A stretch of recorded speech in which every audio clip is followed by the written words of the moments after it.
कर दे भाई स्टार्ट। वैदिक सिविलाइजेशन जो था 1500 बीसी से लेकर 600 बीसी तक हुआ, यानी 900 सालों तक ये हमारी सभ्यता चली।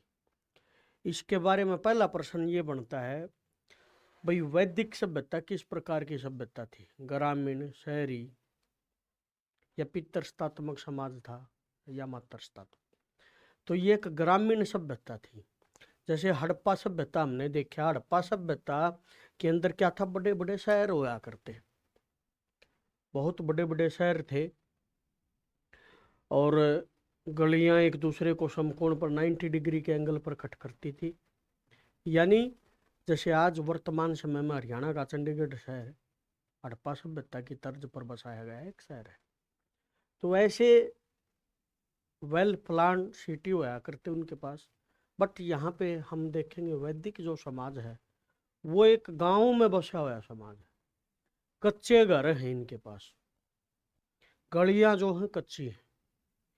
ये गायों को पालते हैं, यानी क्या है, ये एक प्रकार से पशु चारक, पशुओं को पालने वाले लोग हैं। ये खेती बाड़ी सेकंड नंबर पर लेकर आते हैं, क्योंकि अभी तक इन लोगों के पास लोहे का हल नहीं आया है।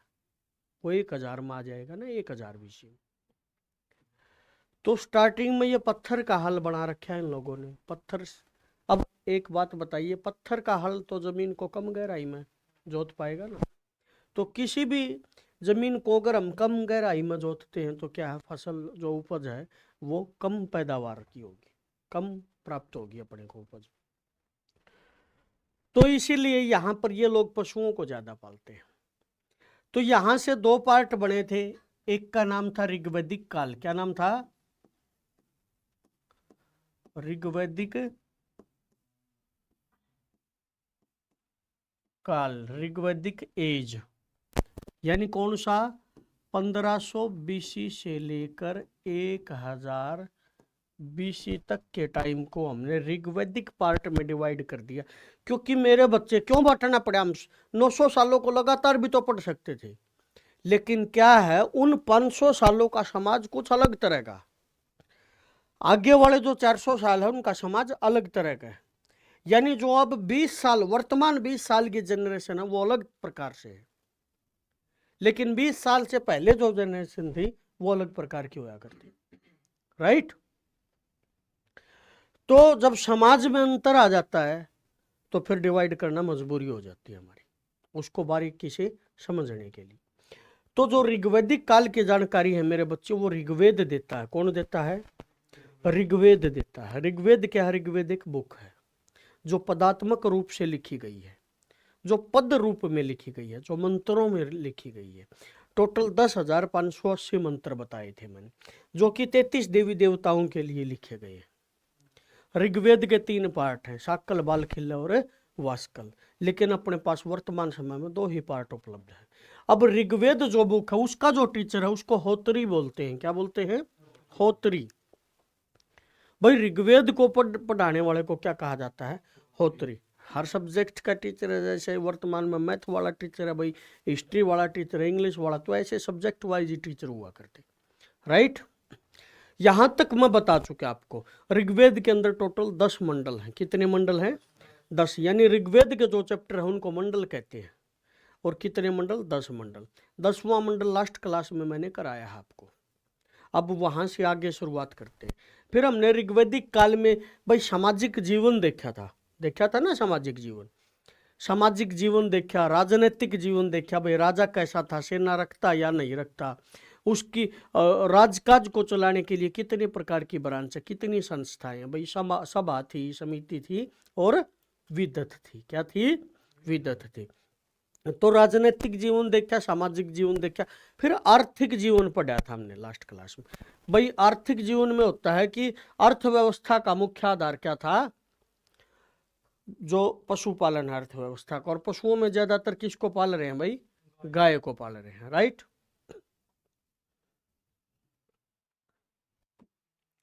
अब चलते वहां से आगे। अब एक धार्मिक और सांस्कृतिक जीवन देखते हैं इन लोगों का कैसा था। ऋग्वैदिक काल, धार्मिक व सांस्कृतिक जीवन। अब ये जो धार्मिक व सांस्कृतिक जीवन है मेरे बच्चे, इसमें क्या धर्म से जुड़ी बात होगी, राइट, सांस्कृतिक कल्चर से जुड़ी बात होगी, इतना तो समझ गए होगे। क्या है खान पान, देखो भाई, सबसे पहले उन लोगों का जो खान पान था, वो लोग शाकाहारी भी थे और मांसाहारी भी थे। क्या था?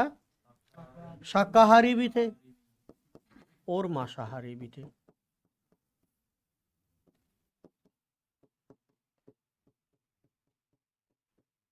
शाकाहारी व मांसाहारी दोनों प्रकार के लोग थे। तो जो वेज था शाकाहारी, यानी उसके अंदर क्या क्या खाते हैं वे? दूध व दूध से बने उत्पाद, milk and milk made product, ये चीज यूज करते हो। दूध है भाई, अब दूध से दलिया बनेगा, खीर बनेगी, दही बनेगी, लस्सी बनेगी, मक्खन बनेगा, घी बनेगा, पनीर बनेगा, ठीक है ना। तो हाँ, ये चीजें खाते थे वो लोग। दूध व दूध से बने उत्पाद, भाई सबसे पहले वो पनीर को खाते हैं। क्या? पनीर को वो लोग फांट बोलते हैं। क्या बोलते हैं? फांट। फिर खीर खाते हैं वो लोग, खीर को शीर पकोदन।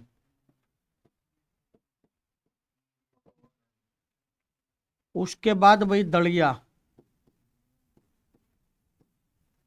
दलिये का यूज करते हैं वो लोग। और दलिया होता है बेटा करम्ब, ये आज बोलते हैं, वर्तमान समय में उन चीजों को आज हम इन नामों से जानते हैं, राइट। लेकिन जब हम भाई 1500 BC में चलते हैं, ऋग्वैदिक काल के दौरान चलते हैं, तो उस टाइम उन चीजों को इन नामों से जाना जाता है, राइट। फिर है जी दूध पीते हैं वो लोग, दुग्ध बोलते हैं बेटा। क्या बोलते हैं? दुग्ध बोलते हैं, दूध को दुग्ध बोलते हैं। फिर है जी घी, घी को घृत बोलते हैं। क्या बोलते हैं? घृत बोलते हैं। फिर है जी मक्खन, सुना होगा मक्खन, वर्तमान समय में उसको हम टिंडी घी अपने देहात में, वैसे मक्खन नोनी घी, और भाई उधर राजस्थान में लोनी बोलते हैं उसको, राइट। मक्खन, वो लोग उस टाइम उसको नवनीत के नाम से जानते थे। क्या? नवनीत। फिर भाई जो लस्सी है अपनी, वो लोग उसको छाछ, छाछ के नाम से जानते थे। हाँ, आप भी बोलते हैं। नहीं भाई, उस टाइम जो अपने पास उपज थी ना, उपज, हाँ चावल था बेटा, चावल को वो रही बोला करते। जो चावल है ना, चावल को वरीही, चावल को वरीही के नाम से जाना जाता था। दलिया गेहूं और चावल मिक्स, हाँ, नहीं वैसे कुट कुट कर, ठीक है जी। चावल को इस नाम से जाना करते वो लोग। उसके बाद लस्सी आ गई, पनीर आ लिया ना, हाँ। ये थे जी दूध व दूध से बने उन लोगों के उत्पाद। फिर उसके बाद वो मांसाहारी भी थे। मांसाहारी में ये लोग बेड 11-11, 12-12 फीट की हाइट थी, तो मुर्गा जो था ना, उनके माउथ में वर्ष का काम करेगा, इतने लंबे तगड़े लोग थे वो लोग। तो अब सोच सकते हो, लेग पीस भी घोड़े का उठाया उन्होंने। भेड़, बकरी, घोड़ा, ऊंट, इन लोगों, इन चीजों का मांस खाते थे वो भाई। भेड़, बकरी, घोड़ा, ऊंट।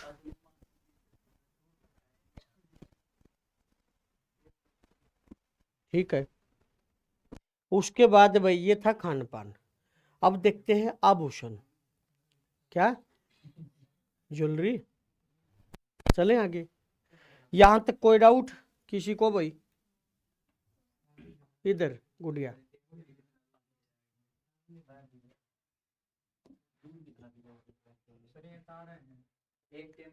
पीडीएफ बना के दे देगा यू लड़का। उतारना था तो फिर। अब उसके बाद देखते हैं भाई उनके आभूषण।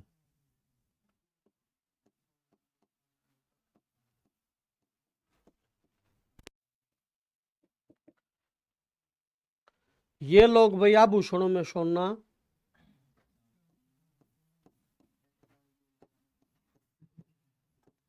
चांदी, तांबा का यूज करते थे भाई आभूषणों में। सोना, चांदी, तांबा। ठीक है भाई। महिला और पुरुष, male and female both are accepted the ornament. भाई महिला और पुरुष दोनों ही आभूषणों को धारण करते हैं। आज भी दोनों ही धारण करते हैं। पुरुष भी भाई कान में वाली डाल लेता है ना। महिला भी डालती है। पुरुष भी गले में चैन डालता है, महिला भी डालती है। ठीक है ना। तो ये पहले से ही ऐसा चलता रहा। ठीक है। अब ये लोग आभूषणों में नंबर 1 कर्णफूल।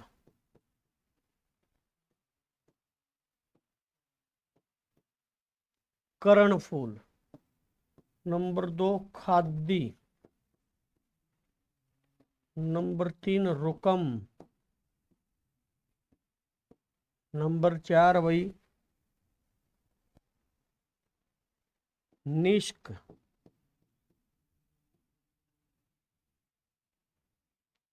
और नंबर 5 भाई सतमान।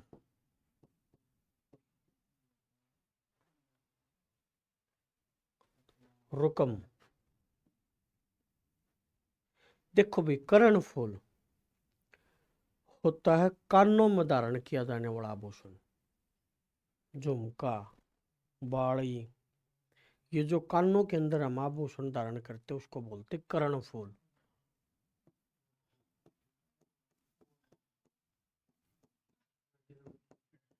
कानों में धारण,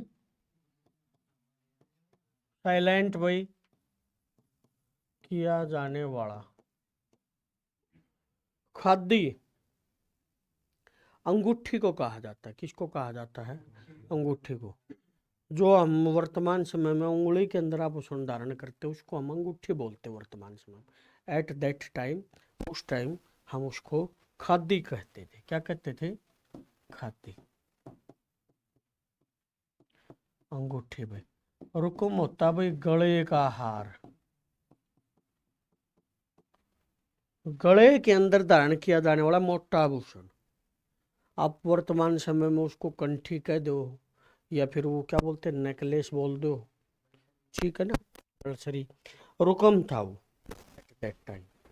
निष्क होता है भाई ए हिप ऑफ गोल्ड। हिप होता है ढेर, ऑफ गोल्ड सोने का, स्वर्ण का ढेर। सोने का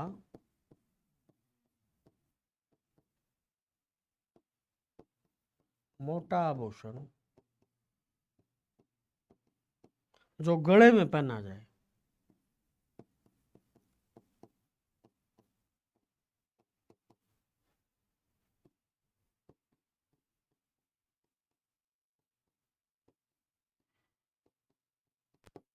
ये तो हो गया भाई हार, नेकलेस के टाइप। और ये हो गया जो टीकड़ा नहीं है, पीपल के पत्ते का टीकड़ा बनता है एक। ठीक है ना। आगे मणियों की माला, बीच में वो टीकड़ा लठ, जे भी पहनता है पंजाबी सिंगर ज्यादातर मोस्टली। तो वो है ये निष्क। फिर है जी सतमान। जो सतमान है ये भाई चांदी के आभूषणों के लिए यूज किया। के लिए चांदी के जो आभूषण है उनके लिए सतमान शब्द का।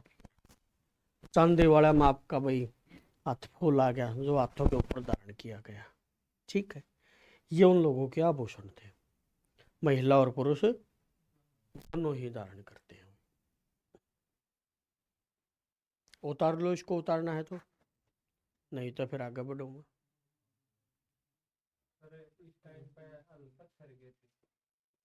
भाई 1000 से ऊपर जब हम जाएंगे तो पत्थर के हल है। हल को लांगल कहते हैं ये लोग, क्या कहते हैं? लांगल।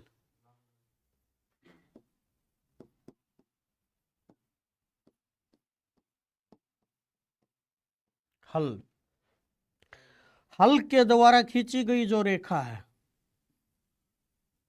उसको सीता कहते हैं। क्या कहते हैं?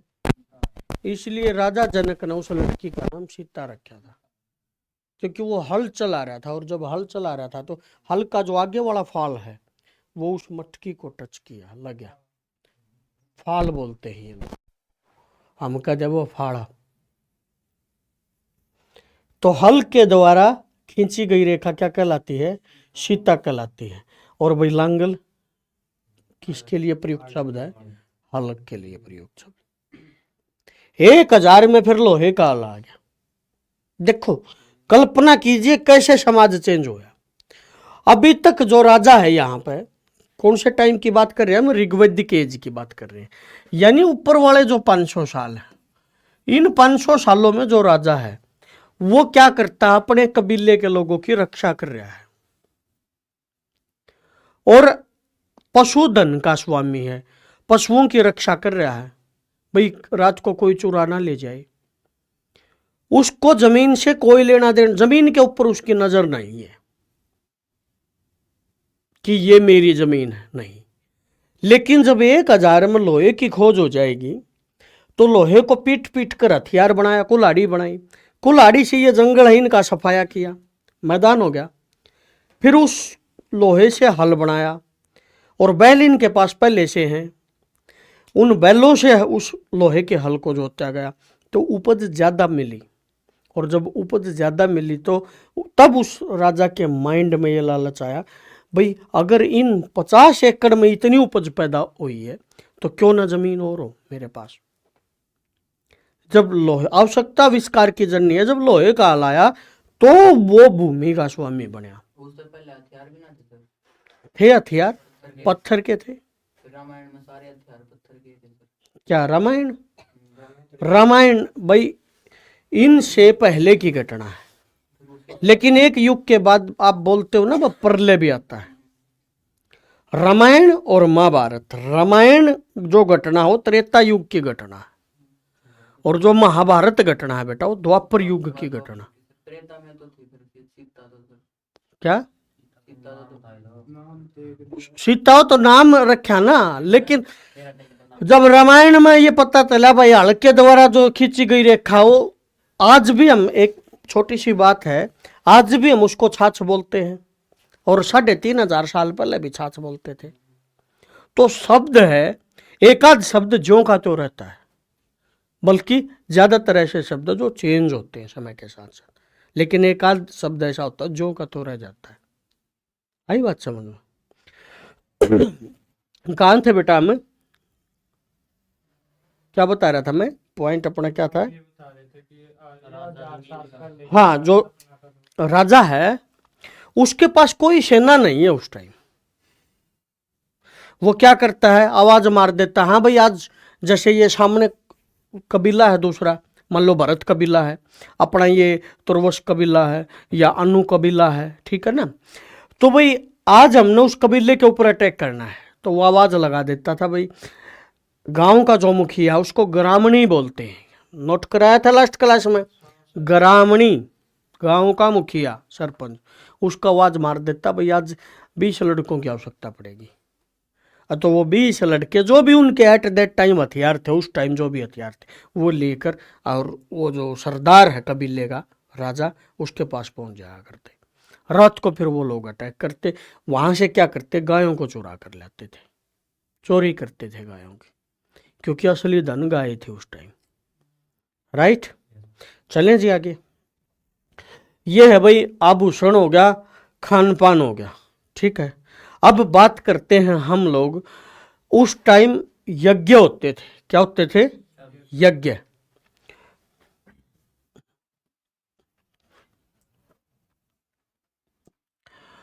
राजाओं से करवाए जाते बेटा 4 यज्ञ। कैसे यज्ञ? 4 यज्ञ।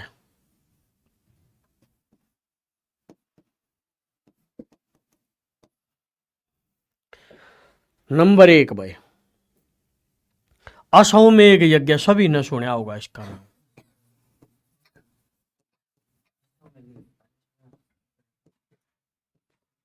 नंबर 2 भाई राजसूय यज्ञ। नंबर 3 भाई वाजपेयी यज्ञ।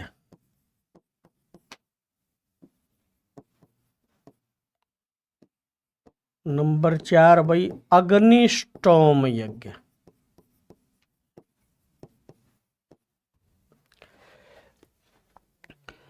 राजा को कंट्रोल करने के लिए एक पुरोहित था। क्या था? पुरोहित। राजा को जो की धार्मिक सलाहकार होता था ये राजा का, और समय समय पर सलाह देता था राजा को, उसको हमने क्या कहा? पुरोहित का, यानी कि ए रिलीजियस टीचर कह सकते हैं इसको। ये राजा से 4 प्रकार के यज्ञ करवाता मेरा बेटा। पहला यज्ञ सभी ने सुनो रखा, अश्वमेध यज्ञ। इसमें क्या होता था? इसमें राजा एक घोड़ा छोड़ता था, और वो घोड़ा जिस जिस भी एरिया पर जाता वो एरिया किसका होता था भाई? राजा का हो जाता। अगर कोई उस घोड़े को पकड़ लेता, मान लो यहां पर घोड़े को बांध लिया गया है भाई, ठीक है, ये यहां पर है किंग भाई, यहां पर किंग है, तो इस घोड़े को पकड़ने वाले के साथ इस राजा को युद्ध करना होता है।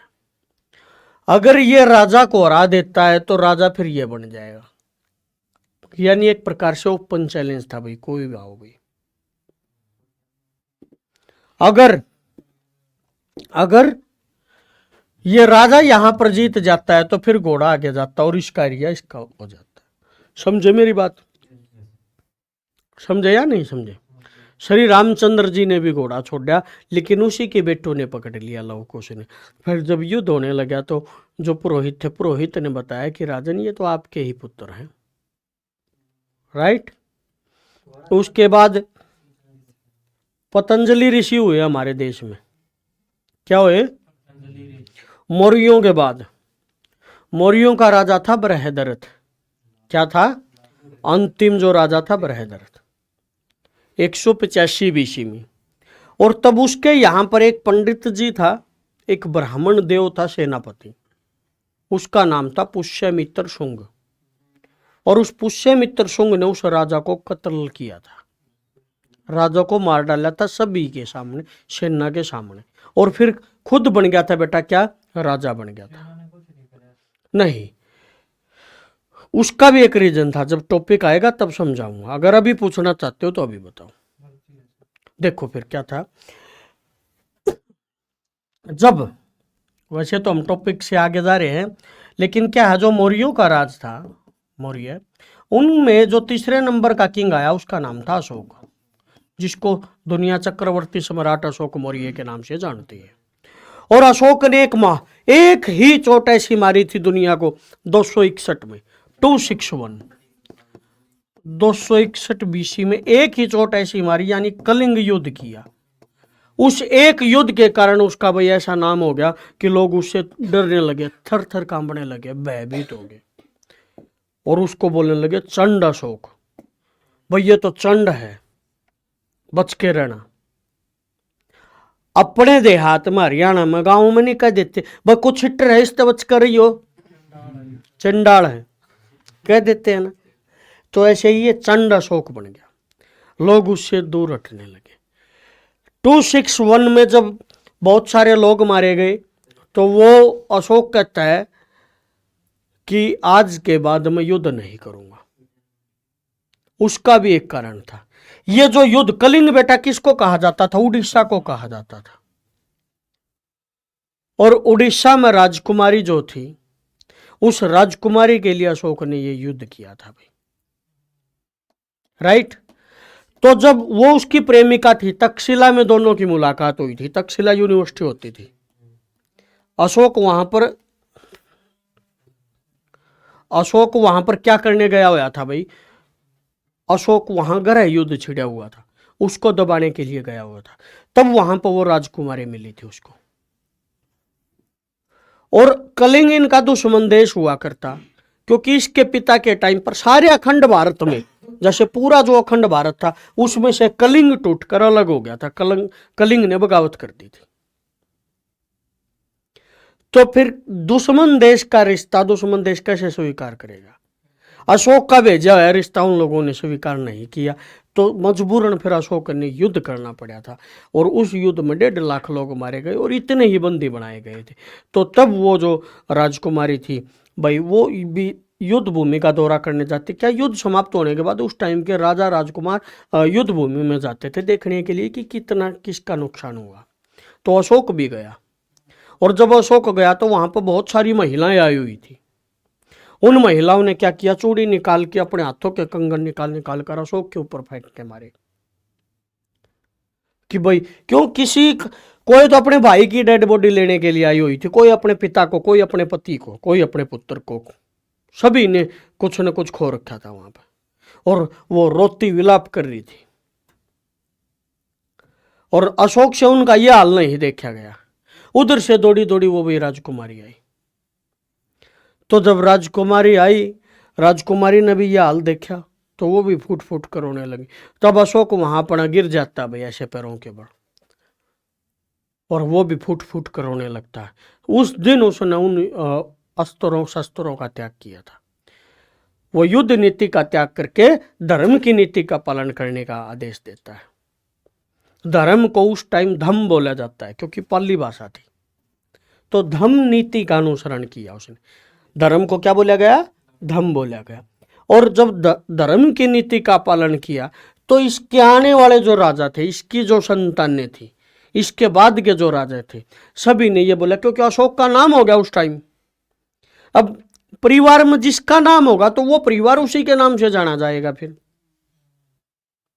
कहते नहीं भाई किसका जाना, भाई फलाने का जाना, क्यों? जो फलाना हो फेमस हो उस परिवार में, हालांकि और भी मेंबर हैं लेकिन नाम उसका फेमस है। तो ऐसे ही अशोक का नाम फेमस था। तो इसके बाद वाले जो राजा थे वो बोले नहीं भाई, हमारा दादा जो अशोक था वो अस्त्र शस्त्र साइड में रखवा के गया है, और हमारे को तो धर्म का पालन करने का बोल के गया है। यानी उन लोगों ने सेना की ओर ध्यान ही नहीं दिया। और बाद के जब राजाओं ने सेना की तरफ ध्यान नहीं दिया तो क्या होगा? अगर आप सेना पर ध्यान नहीं दोगे तो क्या है, सेना नहीं निकम्मी हो जाएगी, अस्त्र शस्त्रों को जंग लग जाएगा। लग गया। तो दुश्मन देश क्या है भाई, वो जो अशोक की धाका कब तक चलेगी? एक टाइम तो ऐसा आएगा ना कि अटैक करने के सोचेंगे दुश्मन देश। और ये 185 बीसी का वही दौर था भाई जो आपको बताया। 185 बीसी में दुश्मन देशों ने भारत के ऊपर अटैक करने का सोचा। और तब क्या था, पुष्यमित्र शुंग जो वह सेनापति था, वो सेनापति अपने राजा को समझाता, राजा क्या नाम था उसका, बृहदरथ। वो अपने राजा को समझाता है, किंग को। राजा का हाथ पकड़ के सेना के बीच में लेके जाता, देखिए महाराज इनके पास जूते नहीं है, इनके पास अस्त्र शस्त्र नहीं है, आप लोग ये चीज मुहैया कराइए, ये चीज नहीं हमारे पास, ये चीज नहीं, कमियां बताता है वो कहता है क्या है, तुम्हारे को फ्री में सैलरी मिल रही है ना, क्या काम करवाया तुमसे? सेनापति कहता महाराज अपने देश के ऊपर अटैक होने वाला है।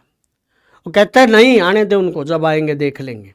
हम हाथ जोड़ के बैठे जाएंगे, क्योंकि हमारे दादा अशोक ने कहा है धर्म की नीति का पालन करना, युद्ध नहीं करेंगे हम तो उसकी ही नीतियों पर चलेंगे। लेकिन समय ऐसा था, उन नीतियों को चेंज करने का टाइम था। राजा मान नहीं रहा,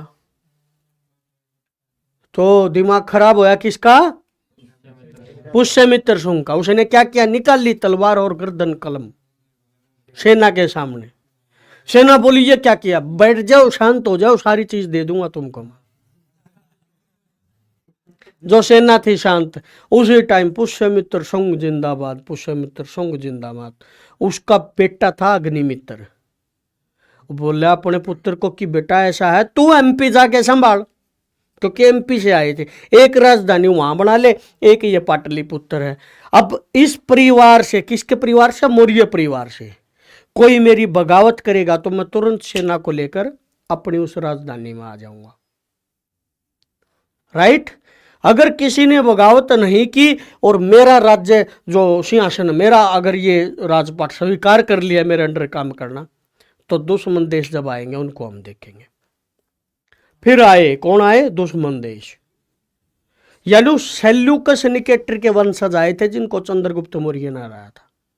उनको फिर 2 बार पराजित किया। किसने पराजित किया? उस पंडित जी ने, पुष्यमित्र शुंग ने, जो ब्राह्मण था, राजा बन के 2 बार हराया। और दोनों बार हराने के बाद हवा आ गई भाई।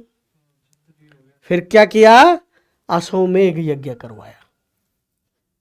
जहां वो लोग रहते थे ना, दुश्मन देश, यूकेट्राइटस वंश था वो, और डेमेट्रियस, 2 वंशों ने भारत के ऊपर अटैक किया था। तो वहां पर अपना घोड़ा छोड़ दिया भाई, यज्ञ करवाया। और उस यज्ञ को करवाने वाले ऋषि थे, यज्ञ को करने वाले ऋषि यानी जो ब्राह्मण जी से मंत्र पढ़े थे, हवन किया था, उसका नाम था पतंजलि ऋषि। क्या नाम था? और उस पतंजलि ऋषि ने ये बात लिखवाई कहां पे? अयोध्या के अंदर जाकर। अयोध्या से हमें एक अभिलेख मिला था और उस अभिलेख में ये बात लिखी हुई पाई गई कि भाई पुष्यमित्र शुंग ने 2 बार अश्वमेघ यज्ञ करवाया। तो यह अश्वमेघ यज्ञ कहां से चलते आ रहे हैं बेटा? वैदिक काल से चलते आ रहे हैं। कहां से चलते आ रहे हैं? वैदिक काल से। बताया है ना मैंने अश्वमेघ यज्ञ। आई बात समझ में? अब चलो आगे। क्या बात सगुड है? नींद आ रही है बेटा आपको?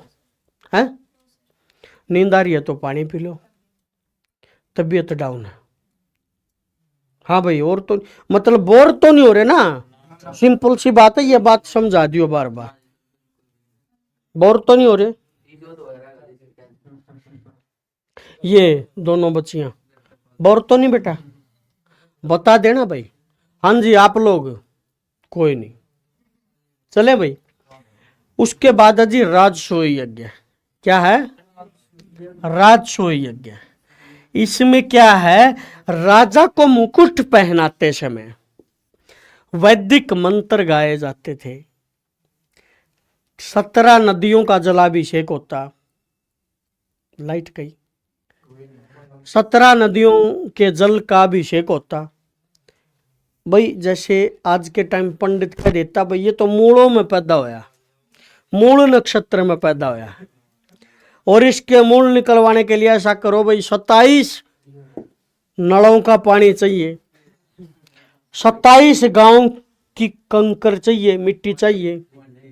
आई बात समझ में? तो ऐसे ही उस टाइम जो राजसूय यज्ञ था वहां पर जो पुरोहित लोग थे वो 17 नदियों का जल लेते थे और वैदिक मंत्रों के साथ राजा को मुकुट पहनाया जाता। ये एक समारोह था। कब का? जब राजा का राज्याभिषेक होता उसको मुकुट पहनाते।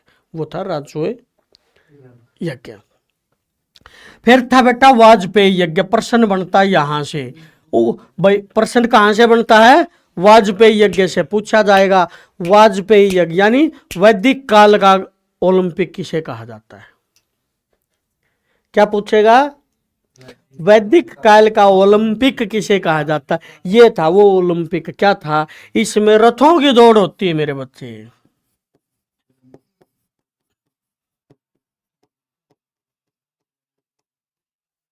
क्या होती? इसमें रथों की दौड़ होती है और उस रथों की दौड़ में एक आदमी राजा का बिठा दिया जाता था। यानी क्या था? उस टाइम जो राजा था उसको देवता साबित करना था। पुरोहित लोगों का मकसद क्या था कि इसको देवता साबित करो तभी तो प्रजा इसकी सारी बात मानेगी। अब मान लो इसको मुकुट पहना दिया, ये राजा है भाई, 20 रथ दौड़ने लग रहे हैं, इधर अपना प्रजा बैठी है, ग्रामीण लोग बैठे हैं, तो एक रथ चलाने वाला जो सारथी है भाई वो राजा का बंदा बैठा दिया जाता। बाकी जो 19 हैं उनको सेट कर लिया जाता था। आप लोगों को जीतना नहीं है, ये जीतेगा। हाँ, जैसे अमरीश पुरी सेट करता था ना फिल्मों में, ऐसे सेट किया जाता है। भाई आप लोग आगे नहीं जाओगे, इस बंदे को जीतना। और जब वो एक जीत जाता हो, राजा मतलब ऊपर खड़ा खड़ा ऐसे आया लो कर रहा है, प्रजा उसको देख रही है और वो उसका बंदा आगे निकल रहा, तो प्रजा क्या सोच रही है, भाई राजा के पास क्या है, शक्ति है। अपना जो राजा है उसके पास दैवीय शक्ति है, तभी तो ये बंदा जीता। उसका कारण क्या था, ये साबित करवाने का, ताकि प्रजा कभी न कभी बगावत ना करे, कभी भी।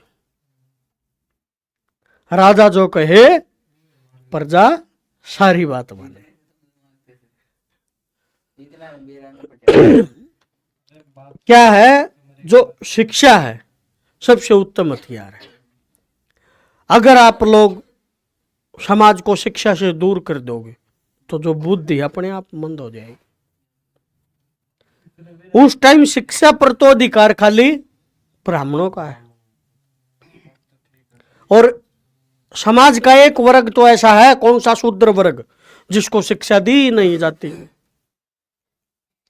उसको तो गांव से बाहर रखा जाता, चलो भाई बाहर चलो तुम लोग गांव से बाहर, क्योंकि आप लोग शूद्र हो। राइट, चलें जी आगे। उसके बाद समझ गए ओलंपिक किसे कहा जाता, वाजपेयी। फिर है जी अग्निस्टोम यज्ञ। इसमें क्या था भाई, अग्निस्टोम यज्ञ में, इसमें जो पुरोहित था वो राजा को कहता कि राजन अपने राज्य पर अकाल पड़ने वाला है। राजन कहता जी महाराज बताइए क्या करें। ऐसा है सैकड़ों हजारों जानवरों की बलि देनी होगी तब ये खतरा टलेगा। तो सैकड़ों बेजुबान जानवरों की बलि दी जाती थी इस यज्ञ में, अग्निस्टोम यज्ञ में। पशुओं की क्या दी जाती थी, बलि दी जाती थी। उस महोत्सव को क्या कहते हैं, अग्निस्टोम यज्ञ। इज दैट क्लियर भाई?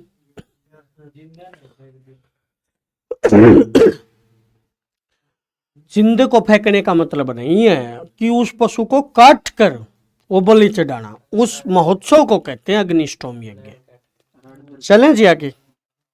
हाँ जी, कोई डाउट नहीं ना। अब उसके बाद देखो भाई, अब आपका सामाजिक जीवन हो गया, राजनीतिक जीवन हो गया, आर्थिक जीवन हो गया, धार्मिक और सांस्कृतिक हो गया। धर्म क्या था बेटा, प्रकृति। प्रकृति को ही देवी देवता घोषित किया है यहां पर। राइट, हवा चल रही है तो हवा का देवता बना दिया, जल बह रहा है तो जल का देवता हो गया, सन है, सूर्य है, एनर्जी दे रहा है, लाइट दे रहा है अपने को, तो उसको सूर्य देव बना दिया। राइट, यानी इन लोगों ने प्रकृति का मानवीयकरण किया, प्रकृति को मानव माना और फिर मानवीयकरण करके उनको देवता बनाया। प्रकृति को मानव का एक रूप देकर, यानी सूर्य, सूर्य क्या है, एक इंसान जो एनर्जी दे रहा है, और इसलिए हम उसको देवता मान रहे। राइट, समझ गए ना मेरी बात? जैसे चांद है, चंद्रदेव बना दिया नहीं बना दिया भाई। प्रकृति के अंदर जितनी भी चीजें हैं उन सभी का मानवीयकरण करके उनको देवता घोषित कर दिया यहाँ पर।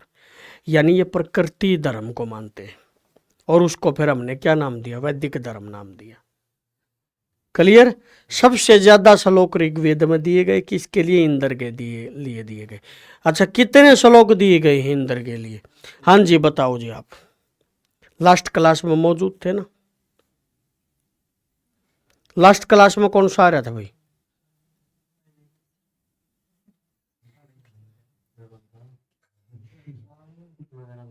आप थे लास्ट क्लास में? कितने श्लोक है इंद्र के लिए? आप थे गुड़िया लास्ट क्लास में? बताओ। वेरी गुड, पढ़ा था? पढ़ा नहीं, सुन लिया शायद आपने। अच्छा, तो अग्नि के लिए कितने थे?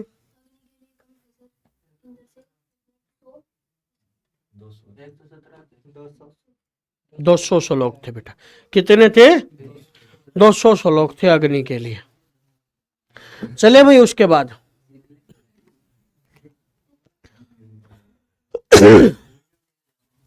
अब बेटा आर्यों के लिए एक थ्योरी थी, जो आर्य है, आर्य लोग कहाँ से आए उनके लिए थ्योरी थी। आर्यों का मूल निवास स्थल के बारे में अलग अलग इतिहासकारों ने अलग अलग टिप्पणियां की हैं, वो देखते हैं।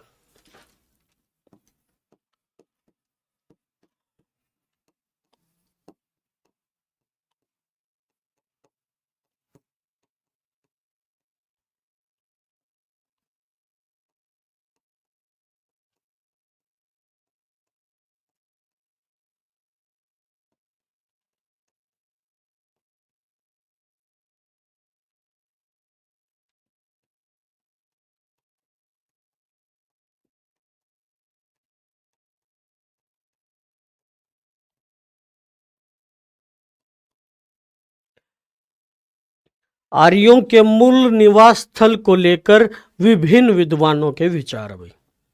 किसने क्या कहा? आर्य। अच्छा, सारे के सारे बच्चे बैठे थे उस क्लास में। अब आर्यों को लेकर एक और प्रश्न आ गया मेरे माइंड में, जिससे पूछूं वही बताएगा। भाई आर्य शब्द सबसे पहले किस टाइम यूज किया गया, आप बताओ।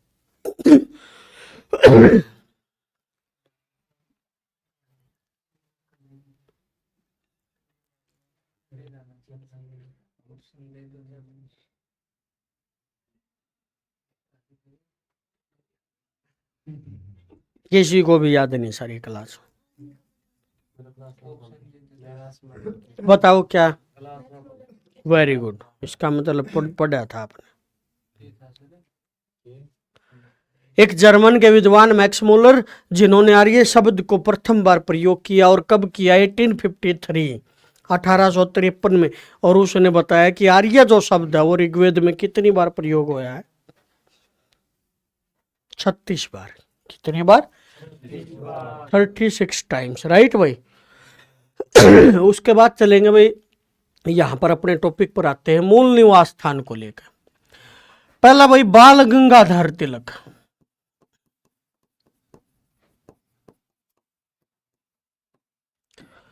बाल गंगाधर तिलक हमारे क्रांतिकारी नेता थे भाई। आप आधुनिक इतिहास के अंदर 3 ऐसे इंसानों का जिक्र सुनोगे, लाल बाल पाल। लाल बाल पाल। लाल से लाला लाजपत राय, बाल से बाल गंगाधर तिलक, पाल से विपिन चंद्र पाल, राइट। तीनों ही गरम दल के लीडर, तीनों ही गरम दल के लीडर हैं, यानी खून क्या है? गरम है। तो बाल गंगाधर तिलक ने आर्यों को लेकर एक बुक भी लिखी है, और उस पुस्तक में बाल गंगाधर तिलक ने बताया कि जो आर्य हैं बेटा, वो उत्तरी ध्रुव से आए हैं, नॉर्थ पोल से आए। यानी हम कहते हैं नहीं, हम कहते हैं भाई आर्य लोग हमारे यहाँ के वासी थे। कहाँ के? हमारे भारत देश से आए थे। लेकिन बाल गंगाधर तिलक ने बताया कि आर्य लोग जो हैं वो नॉर्थ पोल से आए हैं, आर्कटिक एरिया से आए, ध्रुवीय जो प्रदेश होते हैं। जैसे ये अर्थ है, अर्थ का जो ऊपर वाला पार्ट है वो क्या है भाई? नॉर्थ पोल, उत्तरी ध्रुव। उसने ये बताया। उसके बाद अभी विलियम जॉन शेक विद्वान था, जिसको बोलते हैं सर विलियम जॉन्स। उसने थ्योरी दी क्या आर्यों के बारे में? उसने बताया कि आर्य लोग जो है यूरोप से आए। कहां से आए? यूरोप से आए हैं भाई। आर्य तो भारत के वासी थे ही नहीं, क्योंकि यहां पर तो सब लोग रहे ही नहीं कभी। ये तो हम लोगों ने इस एरिया को जीत कर कब्जा करके यहां पर अब लोगों को सभ्य बनाया है। यहाँ के लोग तो पहले सभ्य थे ही नहीं, ये यूरोप के लोग थे, ऐसा बोलते थे हमारे बारे में। इसलिए ये बोले कि जो आर्य लोग कहाँ से आए भाई? यूरोप से आए हैं भाई। फिर है जी मैक्स मूलर।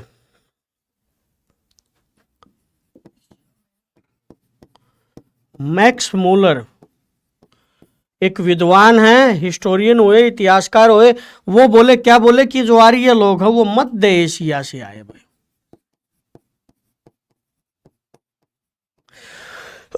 इसने बताया कि आर्य लोग मध्य एशिया में रहते थे और वहां से चलकर फिर भारत के अंदर पधारे, यानी भारत में आर्य नहीं थे। क्योंकि आर्य क्या? सर्वश्रेष्ठ साधु संत महात्मा अभिजात्य। कोई भी जेन्युइन पर्सन है उसको क्या कहेंगे भाई? आर्य कहेंगे। उत्तम श्रेष्ठ कुलीन, आर्य शब्द का अर्थ है कुलीन। इतनी जेनुइन प्रजाति।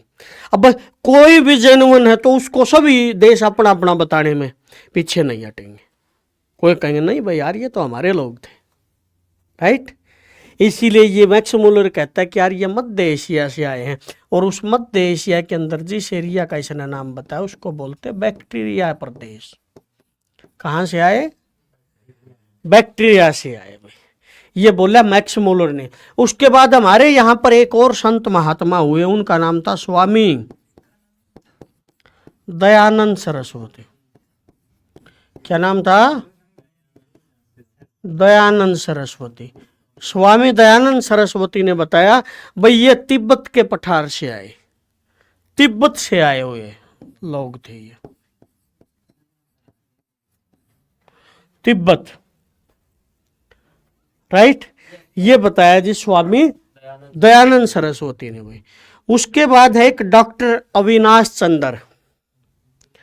डॉक्टर अविनाश चंद्र,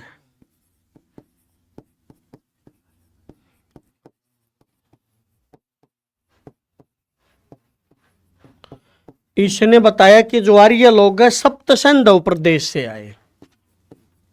भारत को ही बोला जाता था भाई सप्त सिंधु प्रदेश। भाई सप्त सिंधु का मतलब 7 नदियों वाला प्रदेश, ऐसा देश जिसमें 7 नदियां बहती हों। कौन सा देश? सिंधु, झेलम, चिनाब, रावी, व्यास, सतलुज, सरस्वती। इन 7 नदियों वाला जो एरिया उसको क्या कहा गया? उसको सप्त सिंधु प्रदेश कहा गया। तो डॉक्टर साहब ने बताया अविनाश चंद्र जी ने कि ये सप्त सिंधु प्रदेश से आए भाई, राइट। फिर एक और था व्यक्ति, उसका नाम था पंडित गंगानाथ झा। पंडित गंगानाथ झा, इसने बताया कि आर्य लोग ब्रह्म ऋषि प्रदेश से आए।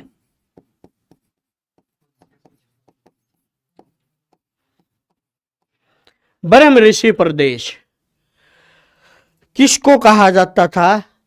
गंगा और जो अपने यमुना इनके बीच वाला जो एरिया था उसको ब्रह्म ऋषि प्रदेश, जिसमें अपना भाई हरियाणा भी आ गया, राइट।